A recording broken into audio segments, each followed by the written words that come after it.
it brings back a memory. I was at the Best Western Hotel in Reading one day, and I was sitting ready to meet somebody, and I sat there and sat there and sat there, and had my cup of coffee, and after about an hour of waiting, they had a change in the people who were serving, and the gal came up to me and said, "Will there be anything else?" I said, "I haven't eaten yet." But anyway, when I got here this morning, people looked at me and said, "Angelo, who are you for? This is Super Bowl Sunday." I says, "I'm not going to tell you. We don't get involved with politics, including football politics here. We're a 501c3, you know, my standard spiel." And they said, "You can't fool me. Look at the way you and Stella are dressed." So anyway, today, I'm happy to be here. Actually, I'm happy to be anywhere. But anyway, today, looking at the Mike's theme. Mike, not on. Your mic's not on. No, we all know how to do it. I'm not totally incompetent. Okay. Yay. I'm glad you're here. Anyway, the theme for today is changing and also experiencing the new. And so I got to thinking, you know, in July I celebrated the 45th year that I've been subscribing to and embracing this new thought philosophy of living, and I love it. And so what I did, I said, I'm going to look back and reflect on these past years and see what is the most profound teaching that I was able to embrace during all those years that I can bring forward to my spiritual family on Sunday. So and what came to me loud and clear was this. It's kind of interesting. And the idea came, how do you deal with the phenomena of change? Isn't that incredible? How do you deal with the phenomena of change? And we know that change is a constant here in the physical experience. But the idea is, how can we transcend all of the emotions that go into it, the way that we get out of balance when things happen, when we're experiencing things like health issues or financial issues. And many of us have been called forward when there's a tragedy in either in our own lives or in the lives of our friends. And we are called forth to lend some support, to lend comfort and all. And so all of those things that happen to us in the human drama actually provide us with a lot of uncomfortness. And so how do we transcend and stay centered in truth? How do we go beyond what's happening to us and experience this magnificence that we are? What's kind of interesting is that years ago, when I was the staff minister of the Religious Science Church in Fresno, I was able to contract with Deepak Chopra. He's a medical doctor. Many of you know about Deepak, and he wrote the book Ageless Bodies, Timeless Mind, which was awesome, and he's written a lot of other books. But so we had the session over at the Student Union building in Fresno, on the Fresno State campus. How many of you, anybody there at the time? I think you were there. Yeah, there were several of you there. And he shocked the audience. We had over 800 people show up to listen to his lecture, having to do with change, actually. And he shocked everybody. It was a nice session, by the way. $30 a pop. We did very well. But anyway, what happened was he stood before us and he said this. He said, "I stand before you with a new body, a brand new body, a body that I didn't have a year ago." He says, because our physical bodies live on the wings of change. And it must do so in order to survive, in order to stay alive. I got to thinking about that. This is really kind of interesting. But he went on to say this. He says, we are all breathing, at this time, we're breathing atoms. We're breathing atoms of oxygen, hydrogen, and he said, and our bodies, our lungs, and our minds, our brains, and our livers are constantly going out into thin air, always being replaced. Those atoms within those organs are always consistently being replaced, almost as spontaneously as they're released. That our skin, the skin, he said, that skin, it replaces itself once a month. And we're sitting there going, oh, really, right.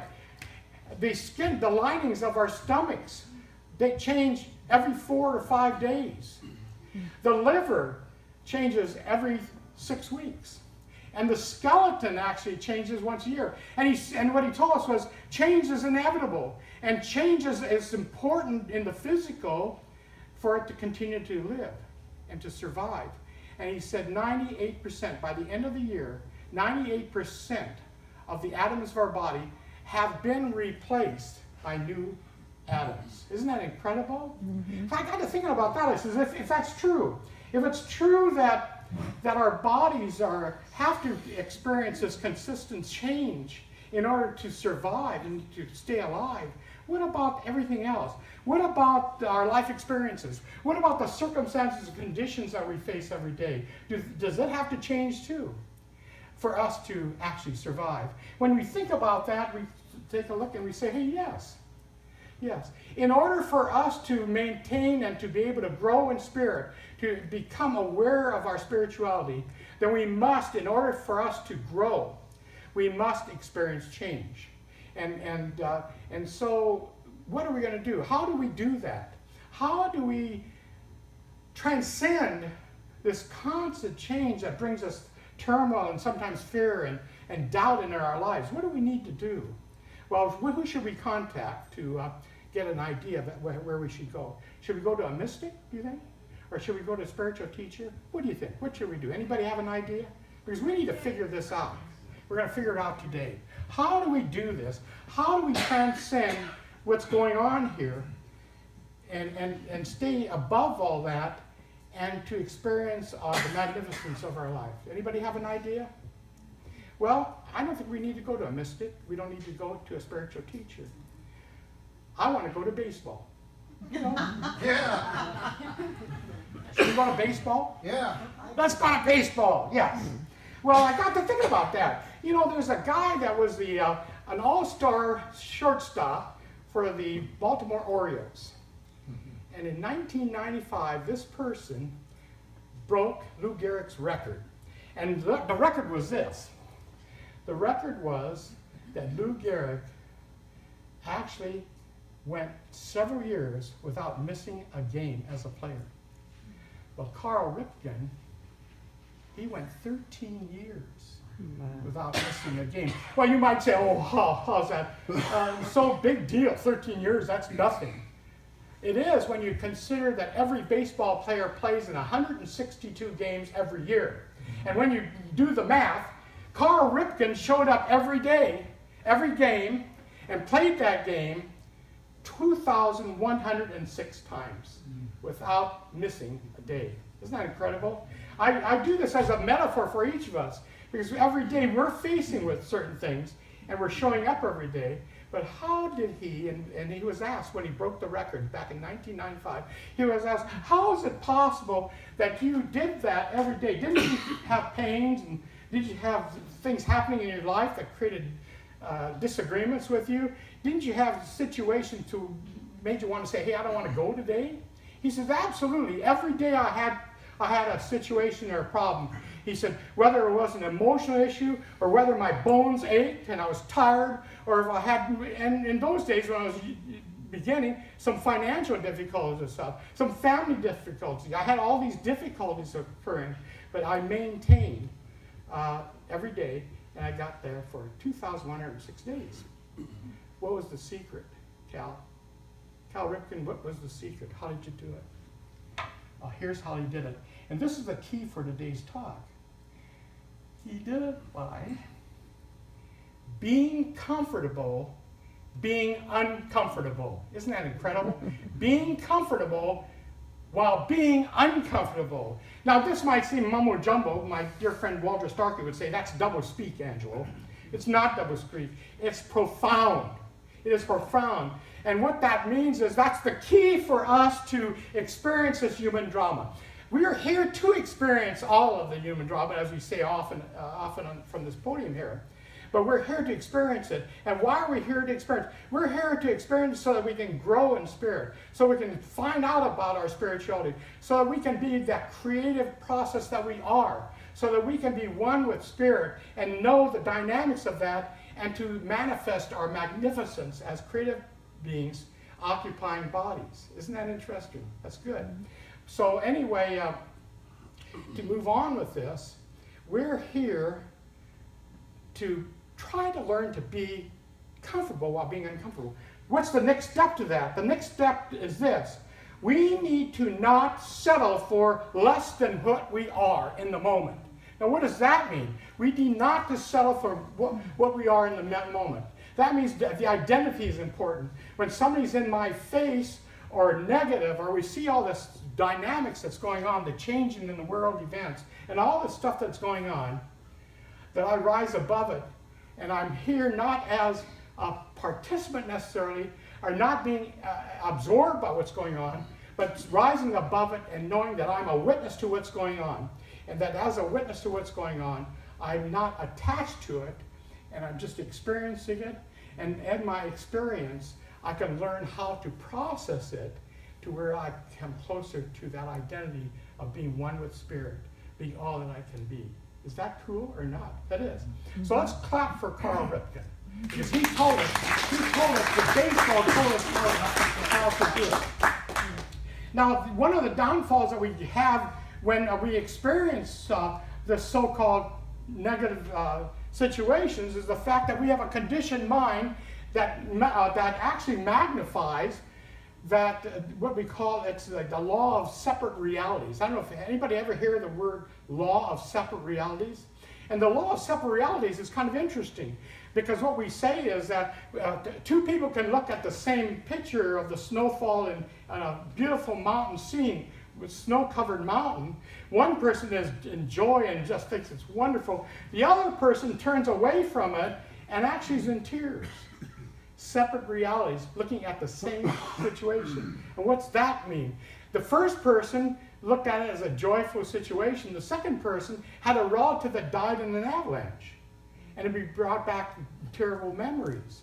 It was the past that sprung forward. It's kind of interesting because when we look at this idea of the conditioned mind, the conditioned mind is that person who looked away because it's always dealing with the past. It's that part of our being that says you're not good enough, you cannot do this, you cannot do that. That what is happening is negative. What is happening is detrimental to you. So it's that idea of how do we transcend that negative stuff that's coming from the conditioned mind.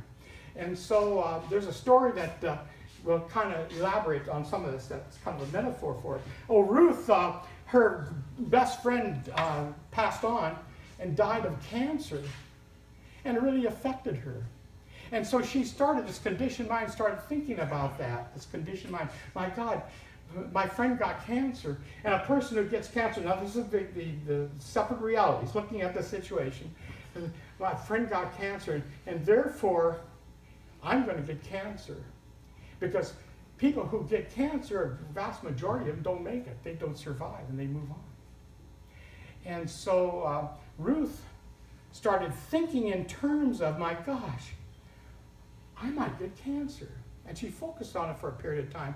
She started having pains in her stomach. And then her conditioned mind said, my God, I know I've got cancer. And so finally it got so bad that she finally told her daughter, she says, I've got some problems here. And the daughter said, we've got to take you to the doctor and have it checked out. So they go to the doctor, and the doctor, after a lot of tests, decided that it's a gallbladder problem and they need to do an operation.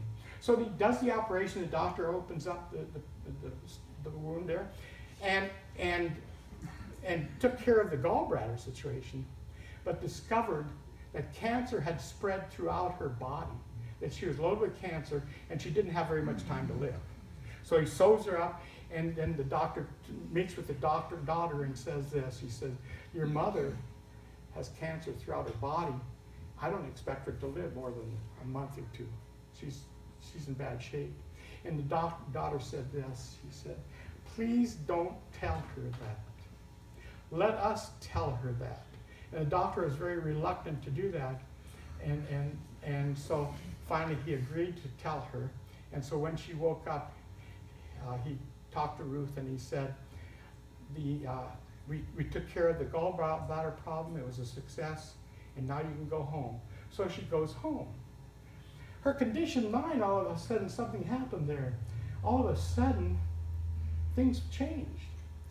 A year later, the doctor's taking patients, and so you know how they do, they put you in that waiting room and you wait 3 or 4 hours.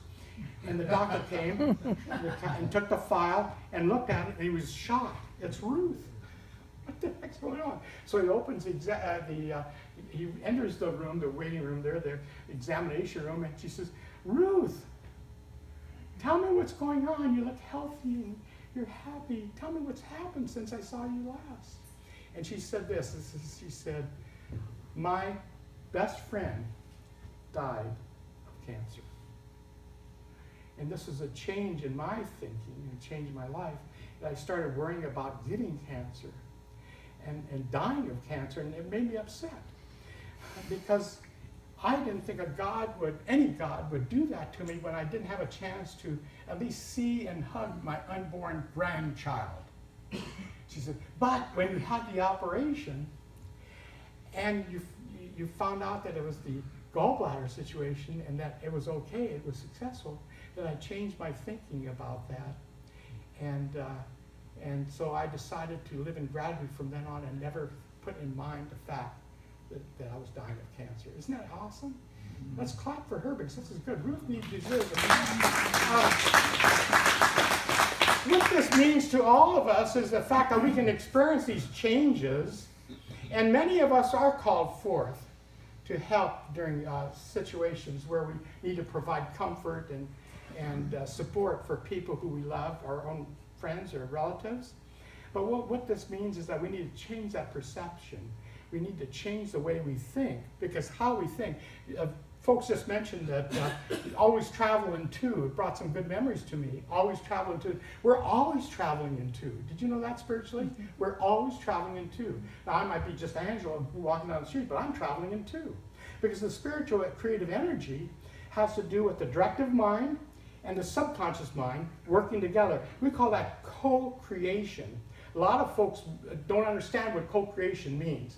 They talk about it from the platform. I've listened to it many times, saying, oh, I'm a co-creator with God. In other words, co-creation means there's Angelo and then there's God. No, that's not what co-creation is all about. Co-creation is traveling in two, and what that means is two energies. I have the directive mind and the subjective mind working together. We directive mind and the subjective saying yes, yes, yes, yes, yes. God always says yes. And so I'm going to go ahead and close with a story that really exemplifies and magnifies what we were just talking about. But before we get there, we need to know this. How do we relate? How do we communicate with the subjective mind? How do we direct that? Here's the problem we all make, and I've heard it so often, it drives me nuts sometimes. It says, he lost his friend. Someone dies. We've had 15 funerals in the last 5 months in the Marine Corps. It's incredible. And I keep hearing this from, I lost my friend. You don't lose a life. You don't lose a life. You can't lose a life. Life is eternal. We lose we lose the physical connection is all we're losing. And when we get sick, I hear this word all the time, I am sick. I have the flu. I have cancer. I have this and I have that. You can't have that. The I am is the divine entity that we are. The divine entity is whole and complete always. And to put that in mind that says I am is a falsehood. I am can never be sick. I am can never be lacking funds. I am, Angelo, cannot be that. I can never be poor. I can never be sick. I am an offspring of the divine. And as the offspring of the CEO of the universe, I can never experience being sick. I can never experience loss. I can never experience failure. I'm always there, whole and complete. My body, however, that's a different step. And so what we do when we say, how can I be comfortable being uncomfortable? We need to go and transcend. I'll never accept something less than what I am. I will not buy into that. What that means is when I get sick or my friend experiences some kind of a calamity, that we look at this and say, I am whole and I am complete. I am the spiritual entity. I'm the creator of all there is. My Father is the CEO of the universe. However, my body is the vehicle that carries my soul wherever I go. And therefore, I'm the witness to my body having a problem. And therefore, I can mitigate that through my thought processes. I can pull in any of the chips that I have with spirit from the invention of all possibilities and try to mitigate the situation. It's beautiful. Colonel Vaughn is the guy that I'm going to talk about. Colonel Vaughn exemplifies what we're speaking about today when we say be comfortable while being uncomfortable. Colonel Vaughn's 86 years old. Anybody know about Colonel Vaughn? 86 years old, and he decides to do what? Participate in the Alaskan Iditarod dog sled race. 1,159 miles by dog sled. His conditioned mind kept saying, hey, wait a minute. Anybody of your age, or way younger than you still, cannot survive 1,159 miles by dog sled. It's an impossibility. This is a conditioned mind. When you go up against something or we're trying to do something new, immediately there's this, no, you can't do this, you know. And so Colonel Vaughn decided, that's nonsense. I want to do this. What did he do? He said, I can be comfortable doing this because I know I'm guided and directed. I have the energy to do it. I have the emotion to do it. I want to bring God in enthusiasm. Where does that word enthusiasm come from? Entheo, bringing God into the picture. He was enthusiastic about it. So what does he do? He goes on the dog sled race. And he had a ball. But he finished 1 week after Connie Butcher won the race, 1 week afterwards. And he was interviewed by the press. Here's a 86-year-old guy who did this. And he said, boy, did I have a blast. It was so much fun. He says, I got cuts and bruises. And he said, it was really what an experience it was. I was so enthusiastic the whole time. And he says, and when those 3 buffaloes challenged my dogs, and my dogs started running after the darn buffaloes, he said, I banged in the trees and I did all these things. And it was what excitement. It was so great. And he said, and that's why I apologize for being 1 week late. Isn't that cool? Let's talk for this guy. And so